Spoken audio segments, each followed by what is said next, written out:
This is one of those courtroom moments where everything looks fine until it absolutely isn't.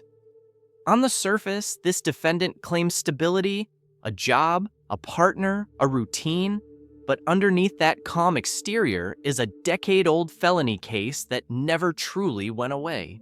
Today, the judge isn't just deciding punishment, she's deciding whether accountability has finally caught up with someone who's already been given chance after chance. Missed probation reporting, prior motions to revoke, promises made before and broken before. And when the state moves to revoke deferred adjudication, everything is suddenly on the line. Freedom, future, and credibility. So the real question is this man finally turning his life around? Or is this just another story told when prison is staring him in the face? And I know the last time we were here, on your motion to revoke, where you were continued, I said those exact things to you. And now when everything comes to a head where somebody has a motion to revoke and they wouldn't report it, all of a sudden, everybody has their life together. Stand it. Yes, ma'am. Are you the same Jonathan Lopez who was placed on deferred adjudication in 2014 CR 7889A for the offense of robbery on February 2nd, 2015 for a term of 10 years? Is that you? Yes, Your Honor. All right, state. Violated condition number 5 in Bexar County, Texas. The defendant, Jonathan Ovidio Lopez, who's in there, failed to report to the supervision officer as directed for the months of January and December 2022 in violation of condition number 5. How do you plead to that? True or not true? True, Your Honor. Your Honor, state waives all the violations. Any objection? No objections, Your Honor.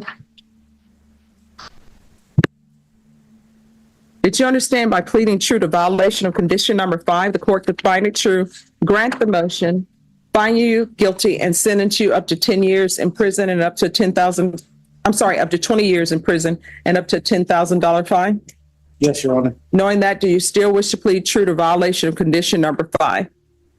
Yes, Your Honor. This moment right here is critical, and a lot of people underestimate it. When the defendant pleads true to violating probation, that's not a small admission. That's him legally acknowledging that the violation happened exactly as alleged. At this point, the judge no longer needs to debate whether the violation occurred. The only question left is punishment. And notice how clearly the judge explains the consequences. Up to 20 years in prison and a hefty fine. This isn't a misunderstanding. This isn't confusion. This is informed consent to a serious legal risk. Once he confirms that plea, the door to leniency narrows dramatically because responsibility has officially been established. Court will find violation of condition number 5. Is there a proposed agreement? Your Honor, it's both sides want to go open. All right. When both sides say they're going open, that should immediately raise eyebrows. That means there is no agreed sentence, no safety net, no guaranteed outcome. The state asks for 8 years, a significant prison term, while the defense is gambling everything on sympathy and testimony. This is high-risk strategy. Once you go open, the judge has full discretion and prior behavior becomes magnified. Every missed report, every prior violation, every excuse ever given. And remember, this is not a first mistake. This is a third motion to revoke. That history matters, and the judge already knows it. State, what are you requesting? Your Honor, state requesting revocation 8 years TBC. All right, defense, what are you requesting? Judge, we have a witness here as well, if you feel that you need her. Let's call the witness. Okay. Mr. Vance. I call Alondra Mata.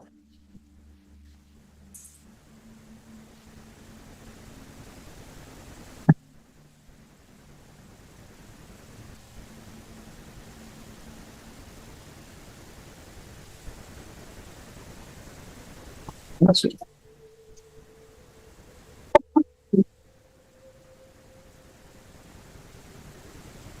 right, can you raise your right hand? Do you solemnly swear or affirm the testimony you give will be the truth and nothing but the truth, so help you God? Yes. All right, you're going to need to keep your voice up so the court reporter can hear. Yes, Your Honor. State your name for the record. Alondra Mata. All right, off the record for a moment. To the interpreter, I'm going to take you up as soon as this witness is done. Yes, Your Honor. Thank you so much. All right, we're back on the record. Defense? Thank you, Judge. Can you spell your first name for the court reporter, please? ALONDRA. And how do you know Mr. Lopez? He's my boyfriend. And how long have you been together? A year and a half Okay. And in that year and a half, where has he lived? with me. And during that time, was he working? Yes, he's been working. And All right. And did he go to work every day? yes, All right. Has he been helping with bills and all your living expenses as well? yes, he makes my car payment, pays half of the rent, and buys the food. Here's where courtroom emotions often clash with legal reality. The girlfriend paints a picture of stability, working every day, paying bills, staying clean, and emotionally, that resonates. But legally, this testimony has a major flaw. She admits she didn't even know he was on probation. That matters because probation isn't something you casually forget to mention. It's a legal obligation that defines your daily life. When someone hides that from a partner, it raises credibility issues, not just for him, but for the entire narrative being presented to the court. And during that time, were you aware that he was supposed to be reporting to probation? No, I wasn't aware in the beginning. All right. And so now you're aware that he had that requirement. You understand that we're here today because the state has filed a motion to revoke his deferred. Yes, All right. And you understand that means that at this point, he's not convicted felon yet. So we're here today to ask the judge if she would consider allowing him to stay on deferred. So can you tell the judge a little bit about your experiences with him, with the responsibility, and how he's been doing since he's been with you? yes. Jonathan has been with me for a year and a half. When I met him, he was already working. We moved in together and he's been helping me pay the bills. From what I've been with him this time, he's been doing good. He hasn't done anything that shows, that he's going back to what he used to be. The person that I met is not what I know today. That was something in his past. So If the judge were to allow him to have another opportunity not to go to prison, why do you think that he would follow the rules at this point? I think he's in a better place now, and I've never been in trouble, so I don't allow anything bad to, for him to do. So therefore, I know for sure that if he's with me, he's not going to be doing anything wrong. And you understand that he had used marijuana, and we waived those violations, but how do you feel about that? He's not smoking and he's not going to. Okay. If he was, would you report him? Yes, he knows that. Would you be there to help him to keep track of all the things that he needs to do? Yes, I've been helping him with that as well. He's been checking in and on his own. This is a moment judges see all the time, and they rarely buy it. When a witness says, "I'll make sure he follows the rules," the judge hears something very different. She hears responsibility being shifted. Probation doesn't work if someone else is acting like the supervising officer. The court doesn't place people on probation, so their partners can monitor them. That responsibility belongs to the defendant alone. Good intentions don't replace accountability, and this line of testimony may actually hurt more than it helps. Doing what he has to do, so he's been doing pretty good. I'll pass the witness. I just have a few questions. It looks like it was a shock whenever you found out he was on probation then. Not as a shock, but when I found out, I did tell him, you have to do the right thing now. And this is what he's been doing since he's been with me. So as far as when he got arrested, he's been following all the rules, and I hope, that's what he's going to continue to do if he's with me. So it wasn't a shock when you found out that he had been placed on probation for robbery previously. I didn't know that until now. So he never once informed you of that. No, not until I found out. So you found that out when he was arrested on this charge? Yes. This exchange is subtle but devastating. The girlfriend admits she didn't know about the robbery conviction until the arrest. That means, for over a year, the defendant allowed her to believe a version of him that left out the most serious part of his past. Judges don't just sentence crimes, they evaluate honesty, and withholding the truth from the person closest to you doesn't signal rehabilitation, it signals avoidance. The court is now weighing whether this new life is built on real change or selective disclosure. And based on what you knew of him, was it a surprise that he would have had a case like that? It is because he's a good man. He really is. So when I found out what it was, I didn't believe it, but he's with me and he's been doing good. So I think that's the person that he's trying to be from now on. No more questions, Your Honor. I have a few questions. When did you meet him? January of 2023. Where did you meet him? I met him on social media. All right. And when you met him, when did he tell you he was on probation? Did he ever tell you? No, he didn't tell me that he was on probation. He was working. So we just, continue like. Well, no, how did you find out he was on probation? Not too long ago. When he got arrested? Yes. All right. And then that's when he told you he was on probation? Yes. All right. Do you have any children? Yes. What are their ages? 17 and 21. All right. And then you said that he pays the bills? Yes. All right. Do you pay any of the bills? Yes, I do. I have a job. All right. And this marijuana use, did you know he was using marijuana? No. Oh. In the beginning, I knew, but he stopped. Okay. All right. Thank you so much. Thank you.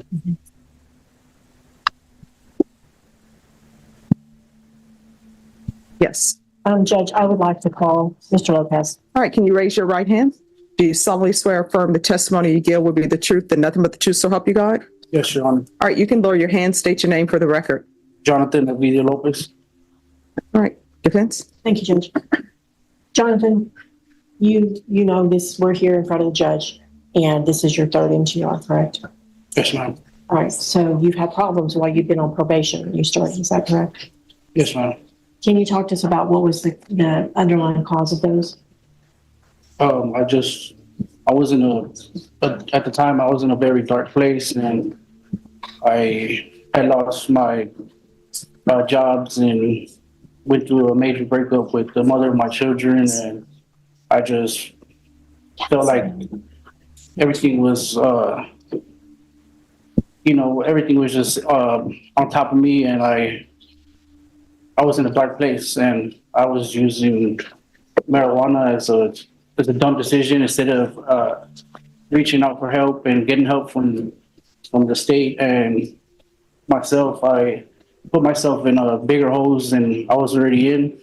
And This is the most important testimony of the entire hearing. The defendant admits depression, drug use, and poor decisions. But notice how often circumstances take center stage. Lost job, broken phone, embarrassment, fear. Judges listen carefully here, because explanations are not the same as accountability. The court isn't questioning whether life was hard. It's questioning why probation obligations disappeared entirely for an entire year. The law expects communication, not silence, especially when things fall apart. You went to outpatient treatment, right? And you completed that successfully once, and you went a second time, and you did not complete that second time. yes, ma'am. So what happened there?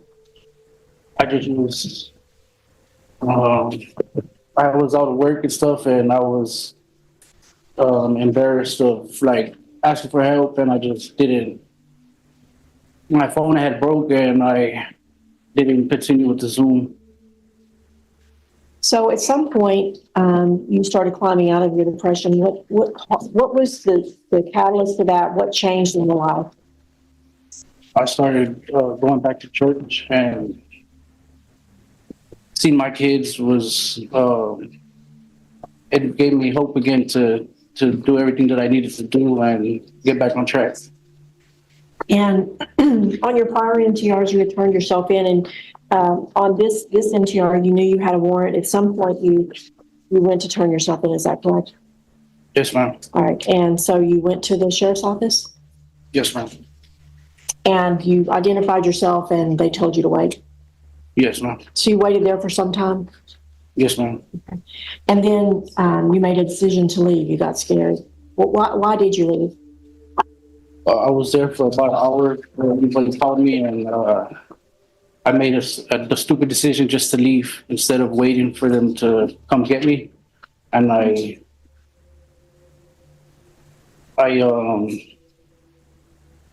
made a dumb decision, and I left, and here I am. This detail likely sealed his fate. He knew he had a warrant. He went to turn himself in and then left. Fear is human, but the justice system is built on follow-through. Walking away reinforces the exact pattern the court is worried about. Doing the right thing halfway, then abandoning it when pressure hits. From a judge's perspective, that's not growth, that's inconsistency. And probation violations thrive on inconsistency. Back in court. So you began working once you started seeing your kids and you started pulling yourself out of the depression. You started working again. Where did you work? With my uncle doing roofing. Okay. After you were arrested, he didn't want you to come back to work for him. Can you explain why that was? He was dealing with his own problems with probation and other stuff, and he just didn't want me to affect with whatever he had going on. And did that have something to do with your ankle monitor? A little bit, because where he goes, we go to like certain places, and he didn't want for me to be on monitor and go to like certain places that he needs to go, like his bases and different stuff, for them to decline his contracts and stuff. Okay. And so at some point you met Alondra? Yes, ma'am. And how did that change your life? She's a good person, and we started going to church, and I feel like she's pushing me to be a better person than I was, and she motivates me to be a better person. You know, this is your third NTR, correct? Yes, ma'am. Why should the judge give you another chance after she's already given you 2 chances? What's different now that you can assure her that if she does give you this chance, that you're not going to give her another reason to put you in prison, that you can be an upstanding citizen and continue working and being a good force in the community? Before all this that I'm going through is, I was young. The case is over about 10 years old, and after that, I haven't picked up any new cases, and I haven't gotten like major trouble since then. And I know I made stupid decisions along the way when not reporting, doing the UAs and stuff.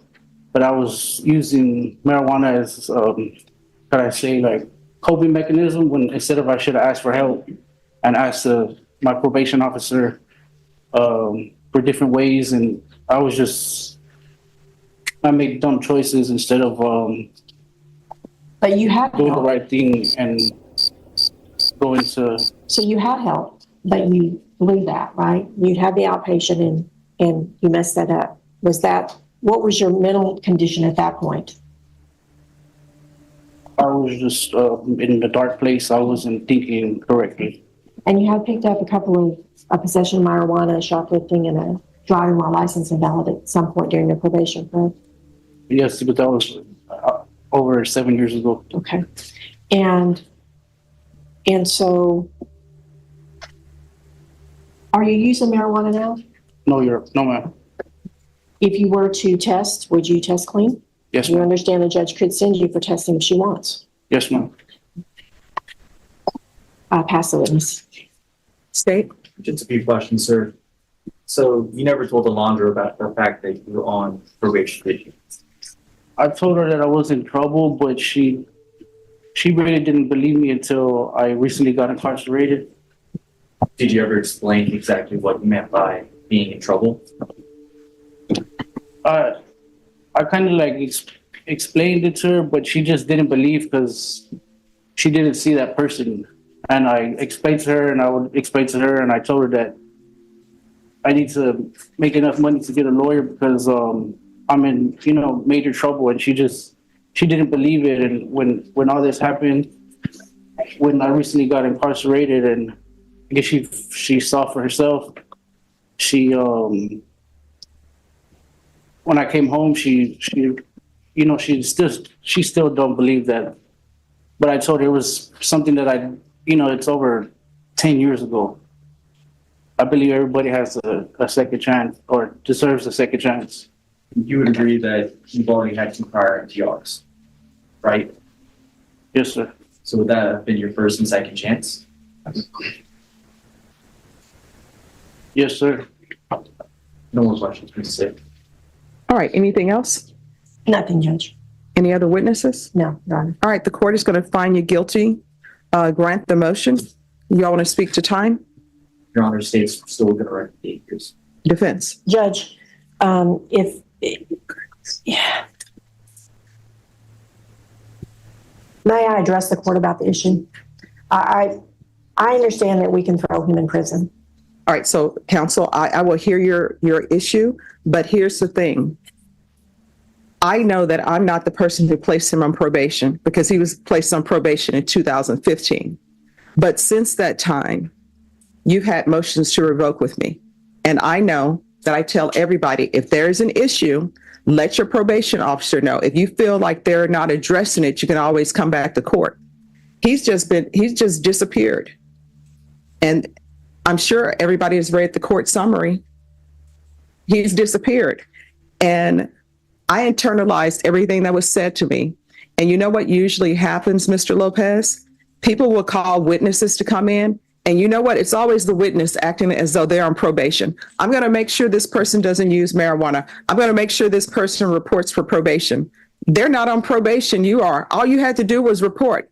And guess what? If you're testing positive for marijuana, it is rare that I revoke somebody for testing positive for marijuana. I let them know. I know marijuana is legal in other states. If you want to make it legal in Texas, contact your legislature. But while you're on probation here, you're not allowed to use marijuana. And I know the last time we were here, on your motion to revoke, where you were continued, I said those exact things to you. And now when everything comes to a head where somebody has a motion to revoke and they wouldn't report it, all of a sudden, everybody has their life together. I'm married. I'm engaged. I'm with a lady. I never told her I was on probation because you know what ends up happening? Guys, when they end up with women, sometimes women will fall in love with you. Maybe they're falling in love with your publicist. Maybe you haven't presented your full self. But I know usually when women fall in love with a guy and they don't know all of this history, then they get hit with the history. And guess what? They're still in love with that guy, just like the witness who came to testify for you. She's still in love with you. She still wants to do everything to keep you out and about. This is where the courtroom stops being emotional and becomes brutally clear.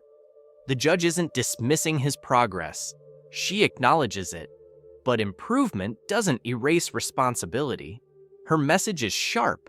Love, stability, and good intentions don't cancel probation terms. Reporting is not optional. Honesty is not conditional. And when someone disappears, the court interprets that as rejection of supervision. This isn't punishment for marijuana. This is punishment for ignoring the structure that probation requires. But you're not a good candidate for probation. I don't consider it throwing you away. You can still do good things when you come out of prison. I'm not going to sentence you to 8 years in prison because you have done some things on probation. but I'm not continuing you on probation. So you're going to be found guilty. I'm going to revoke you. I'm going to give you credit for any time served. I'm going to suggest the therapeutic community. There's going to be no contact with Maria, Ahmed, and James Tristan. I'm going to order the removal of GPS because you're going to be in custody. They've asked for 8. I'm not sentencing him to 8 years. I'm not going to sentence him to the minimum. So what are you asking for? Judge, I would ask for 3 to 4. He did make an effort. He has turned himself in the past, so he's not somebody who keeps absconding and not putting himself forward. Judge, he has followed all the rules. He could have run. He didn't run. When I went and talked with him this morning, we talked seriously about the fact that this may very well happen. And he didn't run, Judge. He didn't leave. I've had clients to just run out the door. He didn't do that. He still stood here to face it. Although he made some bad decisions and he didn't handle things well, I think he has improved his life. And I understand that you may not believe that, but I've talked a lot with Alondra. Oh, no, I believe he's improved his life. Very, very stable. And so he has, I think that he hasn't been living under a bridge or using hard drugs or living off of other people, and he's been working. So I would ask, given that you give him 3 to 4 years, Judge. All right, I'll sentence you to 4 years in the prison. Did you review the document entitled Trial Court Certification of Defendant's Rights to Appeal with your attorney? Did you understand it? Yes, Your Honor. Because this is a plea bargain agreement, because you have a limited right to appeal, and that right to appeal is as it relates to the allegations in the motion, not the fact that you are on deferred adjudication. Because this is a felony conviction, you're not allowed to own or possess any weapons or ammunition. If you have a question over what a weapon or ammunition is, you'll need to speak to an attorney. Do you understand? Yes, Your Honor. All right, we can go off the record. I hope you understand the reason why you're being sent to prison is because your actions. It's not because of the person you were with. At some point in time, we cannot just go off and live our lives and pretend like we're not on probation. And when you tell me I haven't picked up any new charges, there are a whole host of people in this courtroom who haven't picked up any new charges. When you tell me, oh, I've stopped using drugs, there's a whole host of people who are abiding by the rules and not using drugs. The fact that you have not picked up any new charges, yeah, that's something I'll consider, but it's not the be all, the end all, because you shouldn't be picking up new charges anyway. So when you're released from the prison, I realize prison time is a difficult time. Anytime you're locked up is a difficult time, but you need to stay on the straight and narrow. If she ends up waiting for you, then she'll end up waiting for you. Make sure you don't bring any problems to her doorstep. Don't go to prison and get institutionalized. When you come out, if you feel like you're going to use drugs or you need help finding a place that could help you with any drug issues or whatever issues you may have, if I'm still here, you can come back and I'll make sure that you get that help. You understand? Yes, Your Honor. All right, good luck to you. Jose, are you already on Sergio